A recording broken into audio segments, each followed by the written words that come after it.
শুনছো? তুমি না বলেছিলে আমাকে একটা সোনার হার গড়িয়ে দেবে? সে কত দিন হয়ে গেল, তোমার কি সে কথা মনে আছে? তুমি কি পাগল হয়ে গেছো গিন্নি? যে খরা পড়েছে, ফসলের দিকে তাকালেই মনটা খারাপ হয়ে যাচ্ছে।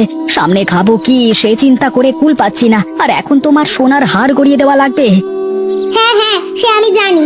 আমি কিছু চাইলেই তখন তোমার রাজ্যের অভাব একসাথে এসে হাজির হয়। গিন্নি, সকাল সকাল আবার শুরু হয়ে যেও না তো। সকাল করে তোমার সাথে ঝগড়া করবার আমার কোনো ইচ্ছে নেই। কি বললে? আমি ঝগড়া করছি? তুমি বলো, তুমি বলো, বিয়ের পর থেকে এই পর্যন্ত আমাকে তুমি কি কি দিয়েছো? একটা সোনার হার চাইছি, সেটা এখনো পর্যন্ত দিতে পারলে না। পাশের বাড়ির ভাবি কত বড় বড় ভারী ভারী সোনার গয়না পরে, আমার কি মনে সাধ জাগে না? পাশের বাড়ির ভাবি আর আমরা কি এক? পাশের বাড়ির ভাবিদের মাঠে যে জমি আছে, সেই জমি বিক্রি করলে ওদের 14 পুরুষ বসে খেতে পারবে। আর আমার কি আছে থাকবার মধ্যে ওই এক ফালি জমি ছাড়া? হয়েছে হয়েছে, আর এত কথা শোনাতে হবে না, চুপচাপ খেয়ে নাও তো দেখি। এই কথা ওঠানোই আমার ভুল হয়েছে। না, আর খেয়ে কাজ নেই, আমার পেট ভরে গেছে। ওহ, দিন দিন বইয়ের এত অত্যাচার আর ভালো লাগে না। ইচ্ছা করে দু চোখ যেদিকে যায় সেদিকেই পা বাড়াই। ওপরওয়ালা কেন যে আমাকে এত গরিব বানিয়েছে কে জানে। কি ব্যাপার, কাজ না করে একা একা কি বিড়বিড় করছিস?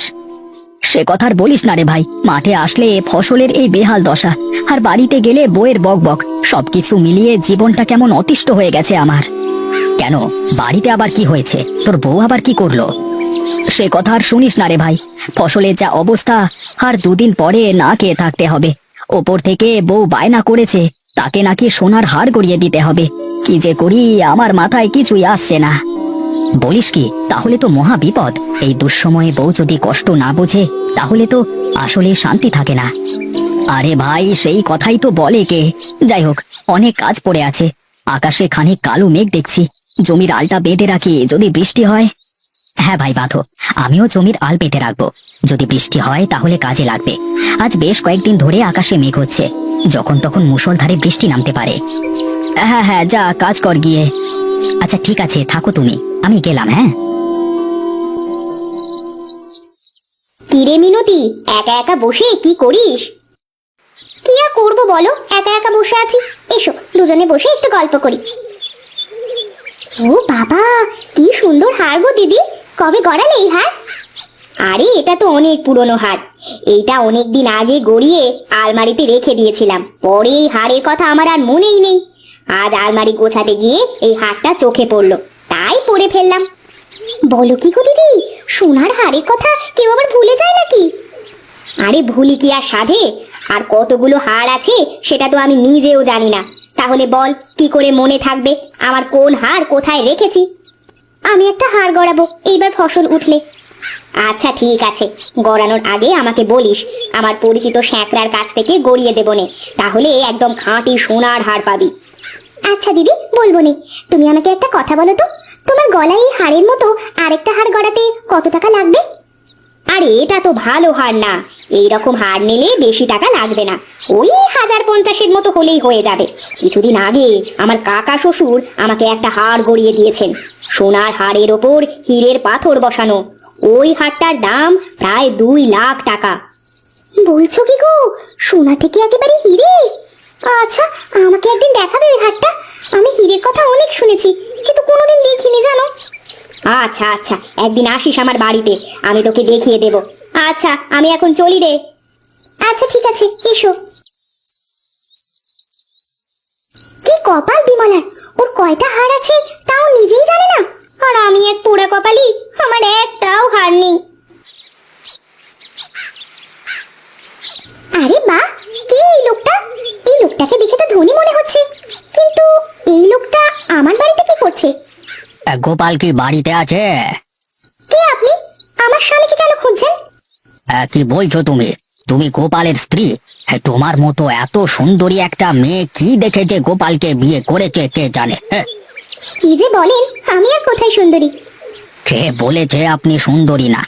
আপনার মতো একটা বউ থাকলে আপাদমস্তক সোনা দিয়ে মুড়িয়ে রাখতাম আমি। ওরকম সবাই বলে, করে কেউ না। বিয়ের আগে আমার স্বামী আমাকেও বলতো বিয়ের পরে এই করে দেবে, তাই করে দেবে, গয়না করে দেবে, কিন্তু বিয়ের পর আর কিছুই দিল না। এই নিন, এই টাকাটা রাখুন, আপনি এই টাকাটা দিয়ে গয়না গড়িয়ে নেবেন। সে কি কথা? আমি আপনাকে চিনি না, জানি না, আপনার কাছ থেকে টাকা নেব কেমন করে? আরে ওটা কোনো ব্যাপার না, আপনি আমাকে চেনেন না তো কি হয়েছে, আপনার স্বামী আমাকে চেনে। আমি না হয় আস্তে আস্তে আপনার স্বামীর কাছ থেকে টাকাগুলো নিয়ে নেব। আপনার স্বামী বাড়িতে আসলে বলবেন ও যেন আমার সাথে দেখা করে, কেমন? কিন্তু আমি তো আপনার নাম পর্যন্ত জানি না, আমি কি বলবো আমার স্বামীকে? হ্যাঁ, আপনার স্বামী আসলে তাকে বলবেন বাজারের আলুর ব্যবসায় এসেছিল, তাহলেই হবে। এই নিন, টাকাটা রাখেন। হ্যাঁ, বাহ, লোকটা কত ভালো, আমাকে কতগুলো টাকা দিয়ে গেল।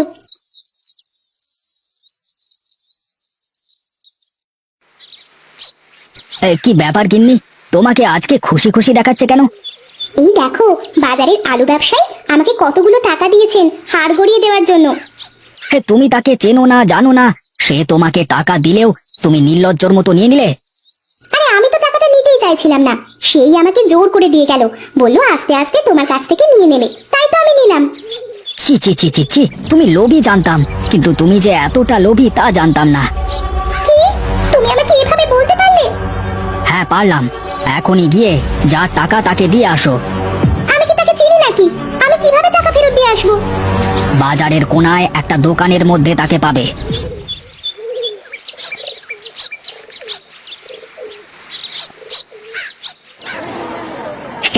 কি ব্যাপার, তুমি এখানে? কোনো দরকার হলে আমাকে বলতে, আমি নিজে চলে আসতাম তোমার কাছে। আমি আপনার টাকাটা ফেরত দিতে এসেছি, এই নিন আপনার টাকা। সে কি কথা, টাকা কেন ফেরত দেবে তুমি? আমি এই টাকা আর ফেরত নেব না। আচ্ছা, তুমি এক কাজ করছো না কেন? ওই গোপাল বেটাকে ছেড়ে দিয়ে তুমি আমাকে বিয়ে করে নাও, তোমাকে অনেক সুখে রাখবো। সারা শরীরে সোনার হার আর হীরের গয়না দিয়ে একেবারে মুড়িয়ে রাখবো। ছি, লজ্জা করে না? আপনার নিজের ঘরে বউ থাকতে অন্যের বউকে নিয়ে এসব কথা বলে? আপনি অনেক নীচ, আমি কোনোদিন ভাবতে পারিনি।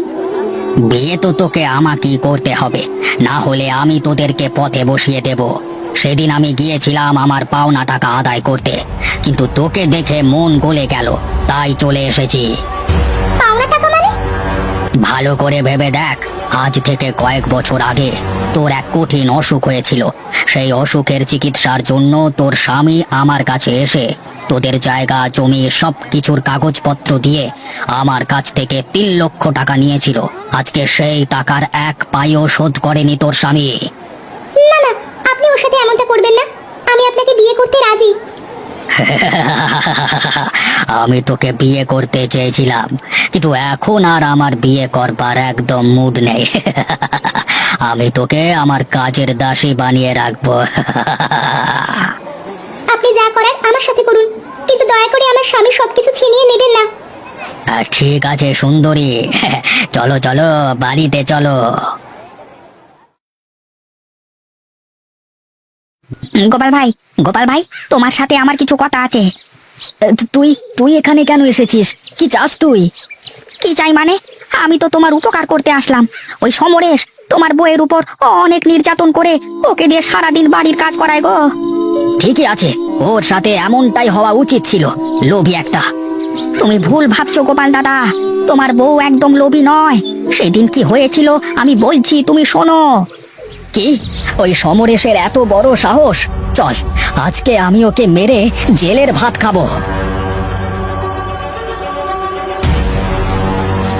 এই সমরেশ, কোথায় তুই? বেরিয়ে আয়, বেরিয়ে আয় বলছি। মিনতি, তুমি আমাকে মাফ করে দাও। আমার আমার আরো অনেক আগে আসা উচিত ছিল। এই নাও, এই কাগজটা তুমি তোমার কাছে রাখো। কাগজ? কিসের কাগজ এটা? সমরেশের সব সম্পত্তি আমি কৌশলে আমার নিজের নামে লিখে নিয়েছি, আর গ্রামবাসীদের ডেকে আমার উপর অত্যাচারের কথা সবাইকে বলে ওকে গ্রাম ছাড়া করেছি। একদম সঠিক কাজ করেছো, ওর সাথে এমনটাই হওয়া উচিত ছিল। আমিও জানতাম যে একদিন না একদিন ওর সাথে এমনটাই হবে। একেই বলে যেমন কর্ম তার তেমন ফল।